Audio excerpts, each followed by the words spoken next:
আমরা যারা Android phone চালাই আমাদের অনেকেরই অনেক সময় ডিসপ্লে সমস্যা দেখা যায়। ডিসপ্লে ঠিকভাবে কাজ করে না, ডিসপ্লে কালার নষ্ট, বিভিন্ন ধরনের সমস্যা সম্মুখীন হয়ে।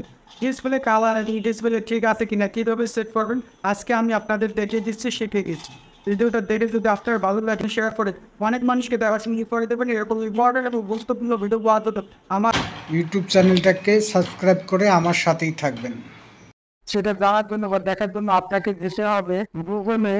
সার্চ করে আসার পরে যে দেখতে পাচ্ছেন টেস্ট মাই স্ক্রিন, টেস্ট মাই স্ক্রিন লিখে সার্চ করবেন। প্রথম যে লিঙ্কটা আসবে বা যে ওয়েবসাইটটা আসবে সেই লিঙ্ক বা ওয়েবসাইটে যাবেন। আসার পর এরকম একটা ইন্টারফেস আসবে, এখানে লেখা আছে দেখতে পাচ্ছেন welcome to test my screen.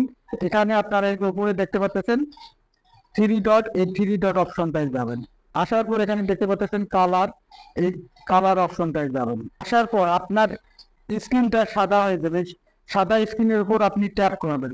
এভাবে ট্যাপ করে করে চেক করবেন যে আপনার মোবাইলে কোথাও কোনো জায়গায় স্পট আছে কিনা। যদি কোনো জায়গায় স্পট দেখতে পান তাহলে বুঝে নেবেন যে আপনার ডিসপ্লে কালার ঠিক নাই, আপনার ডিসপ্লে ঠিক নাই, কিছুটা ডিস্টার্ব আছে।